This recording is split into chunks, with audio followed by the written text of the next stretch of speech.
राधे राधे दोस्तों, जय श्री राम। आज की वीडियो में आप सभी का स्वागत है। दोस्तों, चैत्र मास की शुक्ल पक्ष की नौमी तिथि को रामनवमी मनाई जाती है। हिंदू धर्म शास्त्रों के अनुसार मर्यादा पुरुषोत्तम श्री रामचंद्र जी का जन्म हुआ था। ये दिन उनके जन्मोत्सव के रूप में मनाया जाता है। दोस्तों, अयोध्या नगरी में राजा दशरथ के घर महारानी कौशल्या जी की कोख से श्री रामचंद्र जी ने जन्म लिया था, जो कि विष्णु जी के 7वें अवतार थे। तो रामनवमी के दिन अयोध्या तीर्थ स्थल में सरयू नदी में स्नान आदि करने से बेहद ही शुभ माना जाता है। तो इसकी सारी जानकारी मैं आपको वीडियो में दूंगी, तो प्लीज़ लाइक शेयर जरूर कर लीजिएगा, सब्सक्राइब कर लीजिएगा।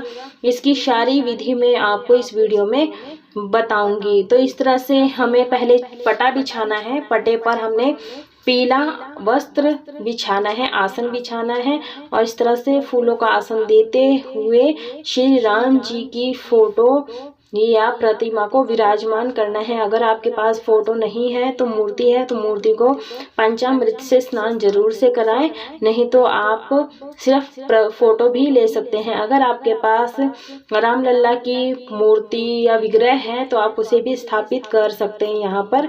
और इस तरह से फूलों का आसन देते हुए हम गणेश जी को भी विराजमान करेंगे। तो इस तरह से पूजा शुरू करने के लिए हमारे विघ्न पूजा में कोई विघ्न ना आए, कार्य सफल हो, तो इसलिए गणेश जी को हम विराजमान करते हैं, की स्थापना करते हैं। तो इस तरह से फूलों का आसन देते हुए हम यहाँ पर दीप कलश की भी स्थापना करेंगे, क्योंकि दीप कलश में हम देवों की पूजा कर रहे हैं, तो दीप कलश की स्थापना जरूर से करें।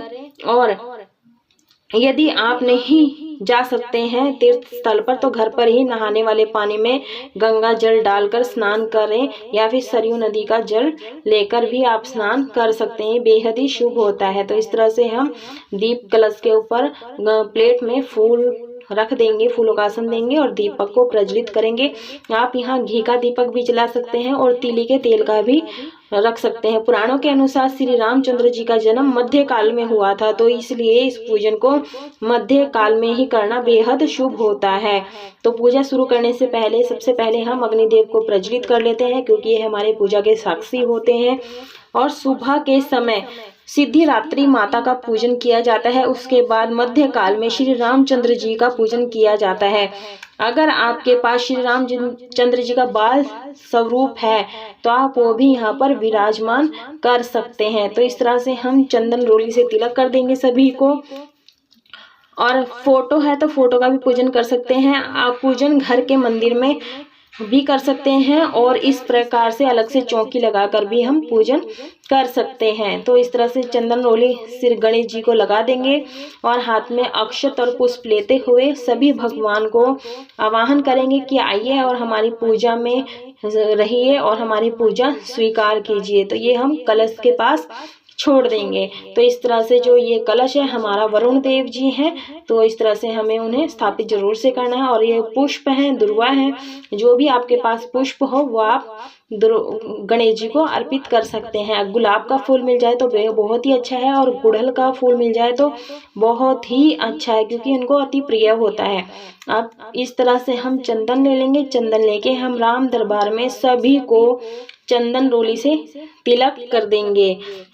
राम दरबार है तो आप उसे भी चौकी पर रख सकते हैं, मूर्ति हो तो पंचामृत से भी स्नान करा सकते हैं। हनुमान जी को प्रसन्न करना है तो सबसे पहले श्री रामचंद्र जी को प्रसन्न करना होता है। तो इस तरह से हाथ में कुमकुम ले ले, कुमकुम लेकर सभी को तिलक कर देंगे, क्योंकि ये उनके अति प्रिय होते हैं। राम दुआरे तुम रखवारे। अगर आप हनुमान जी को पाना चाहते तो श्री रामचंद्र जी को प्रसन्न करना जरूर से चाहिए। तो ये बहुत ही अनिवार्य होता है। अगर आपके पास लड्डू गोपाल हैं तो आप वो भी यहाँ पर विराजमान कर सकते हैं। तो इस तरह से हम वरुण देव यानी कलश की भी पूजा करेंगे। तो इस तरह से हम सभी को चंदन रोली से तिलक करेंगे। तो अब तिलक लगा देंगे कलश को भी, और उनका ही स्वरूप है श्री रामचंद्र जी। अगर आपके पास राम दरबार नहीं है तो आज के दिन जरूर से रखें। तो यहाँ मैं अक्षत अर्पित कर रही हूँ, सभी को अक्षत अर्पित कर देंगे। और हनुमान जी को जो चोला चढ़ाया जाता है ऑरेंज कलर का, वो जरूर से आप चढ़ाएं। तो अक्षत हम सभी को अर्पित कर देंगे और जय श्री राम मंत्र का उच्चारण करते रहेंगे। और जो ये व्रत होता है आप ये पूजा के दौरान तीसरे पहर तक कर सकते हैं, और चाहे तो आप पूरा दिन भी रख कर भी पूजा कर सकते हैं, और बिना व्रत के भी आप इस पूजन को कर सकते हैं। तो ये मैंने माला ली है, फूलों की माला ली है। आप यहाँ पे जो भी आपके पास फूल हो वो आप ले सकते हैं। तो इस तरह से मैंने फूलों की माला श्री राम जी को, माता जी को, सभी को अर्पित कर दिया है, पहना दिया है। इस तरह से जरूर से किया जाता है। तो दोपहर के समय श्री राम जी का जन्मोत्सव मनाया जाता है। उत्सव के बाद ही व्रत का पारण किया जाता है। तो इस तरह से वस्त्र रूपी कलावा हम गणेश जी को अर्पित कर दिए हैं, और अब ये हम राम दरबार पर भी अर्पित कर देंगे। आप यहाँ चाहें तो पीला वस्त्र भगवान जी को अर्पित कर सकते हैं, माता जी को चुनरी अर्पित कर सकते हैं। तो मैं यहाँ पर वस्त्र रूपी कलावा सभी को अर्पित कर रही हूँ। वरुण देव को भी मैं वस्त्र रूपी कलावा अर्पित कर दूंगी। उत्सव के बाद ही पारण किया जाता है। नवरात्रों का अंतिम दिन होता है। सुबह के समय सिद्धि रात्रि का पूजन किया जाता है, हवन किया जाता है। जो भी आपके पुष्प हो वो आप यहाँ पर अर्पित कर सकते हैं भगवान जी को। कन्या पूजन किया जाता है। फिर बाद में श्री रामचंद्र जी राम महोत्सव, जन्मोत्सव मनाया जाता है। तो इस तरह से हम कलश को भी, जो हमारा देव कलश है, इस देव कलश को भी हम फूल अर्पित कर देंगे। एक प्लेट लेंगे, प्लेट को हम फूलों का आसन देंगे इसमें, और आप इसमें श्री रामचंद्र जी का मंत्रों का उच्चारण जरूर से करते रहें। नहीं आता तो जय श्री राम कहते रहिए। इससे भगवान हनुमान जी भी प्रसन्न होते हैं। तो इस तरह से हम दीपक प्रज्वलित कर लेंगे। गोस्वामी तुलसीदास जी ने अपने महान काव्य रामायण रामचरितमानस की रचना भी इसी दिन से की थी। तो आप भी रामचरित्र पढ़ सकते हैं आज के दिन, और आज क्या आप हमेशा भी पढ़ सकते हैं, शुरुआत कर सकते हैं। तो इस तरह से बस इत्र लगा देंगे। इत्र हम कॉटन में करके सभी भगवान को अर्पित करेंगे, सभी के चरणों में रख देंगे। अगर आपके पास रामचरितमानस नहीं है तो उसका आज पूजन करने पाठ करें, अगर आपके पास है। अगर नहीं है तो आप मार्केट से लाकर घर में पूजन कर सकते हैं। तो वरुण देव को भी हम यहाँ पर रख देंगे। और बस जनेऊ है, जनेऊ हम सभी को अर्पित कर देंगे। आप आज मार्केट से जरूर लेकर आएं, उसका पूजन करें। उसके बाद आपके जीवन में सकारात्मकता आती है। तो इस तरह से जो हनुमान जी को चोला चढ़ाया जाता है ऑरेंज कलर के सिंदूर का, तो वो आप जरूर से चढ़ाएं, क्योंकि ये उनको अति प्रिय होता है। पुराणों के अनुसार श्री रामचंद्र जी का जन्म मध्यकाल में हुआ था। तो इस तरह से हम हनुमान जी को सिंदूर जरूर से अर्पित करेंगे। माता सीता को श्रृंगार का सामान जरूर से अर्पित करेंगे। श्री रामचंद्र जी ने अजय राक्षस लंकापति रावण और उसके 7 अन्य राक्षसों का वध किया था। धूप दीप दिखा देंगे और इस धरती पर हो रहे पाप का भार से धरती को मुक्त किया था। श्री रामचंद्र जी मात्र कल्याण के लिए ही प्रकट हुए थे। वे हिंदू धर्म के परम पूज्य हैं। श्री रामचंद्र जी आदर्श पुत्र, आदर्श भ्राता, आदर्श पति, आदर्श मित्र थे एवं पुरुषों में उत्तम थे। तो आज के दिन हलवा, पूड़ी और खीर बनाई जाती है। जो रामनवमी पूजते हैं वो उद्यापन करते हैं। नवरात्रों का अंतिम दिन होता है तो ये खीर पूड़ी का पकवान बनाया जाता है, तो उसका भोग जरूर से लगाएं। आज का अंतिम दिन होता है, ये सारा मैंने आपको पहले ही बता दिया है। रामचंद्र जी को भोग जरूर से लगाएं।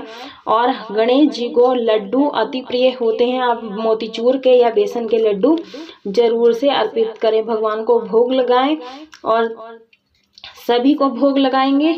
और उसके बाद आप हवन आज के दिन जरूर से करें। तो इस तरह से मैं सभी को भोग लगा दूंगी और जल ले लेंगे। जल से हम आचमनी करेंगे। और आज के दिन आप हवन भी कर सकते हैं। आप हवन की लकड़ी से हवन कर सकते हैं और आप यहाँ पर फ्रूट भी अर्पित कर सकते हैं, मौसमी फल अर्पित कर सकते हैं।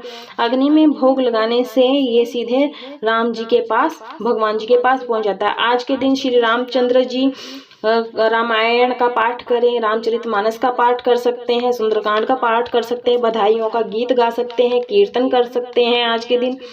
तो ज़रूर से कीर्तन करना चाहिए। तो इस तरह से आप हवन ज़रूर से करें। आप यहाँ आम की लकड़ी समीधा, हवन समीधा आती है, उससे कर सकते हैं, या फिर गाय का जो गोबर के उपला होता है उसको सुलगा लें। सुलगाने के बाद सबसे पहले घी की आहुति देंगे गणेश जी के नाम की।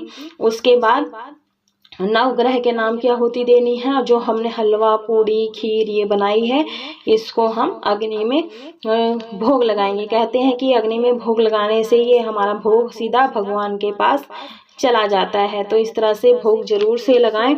आप छोटा सा आज के दिन कीर्तन भी कर सकते हैं। ऐसा करना बेहद ही शुभ होता है।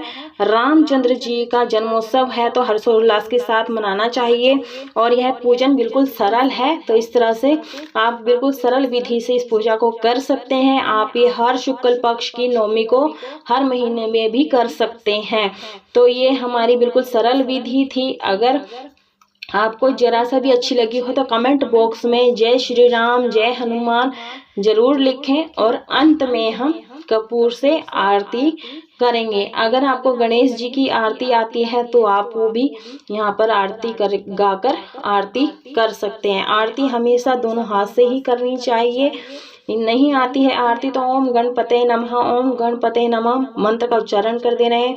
जय श्री राम सियापति रामचंद्र, जय सियापति रामचंद्र की जय। इस तरह से आरती कर सकते हैं। वरुण देव की आरती करें, और इस तरह से हमें सभी देवताओं को आशीर्वाद लेना है। और उसके बाद हमें आचमनी करनी होती है। तो हाथ में जल लेकर और सभी में 3-5 बार आचमनी करनी होती है। ऐसा करने से हमारी पूजा स्वीकार कर लेते हैं भगवान। तो इस तरह से हमें आचमनी मिनस कर ही पूजा करनी चाहिए। तो ये थी हमारी छोटी सी जानकारी। अगर अच्छी लगी हो तो लाइक शेयर जरूर कीजिए, सब्सक्राइब कर लीजिए ताकि आने वाला हर नोटिफिकेशन जल्दी मिल सके। आप सभी को जय श्री राम।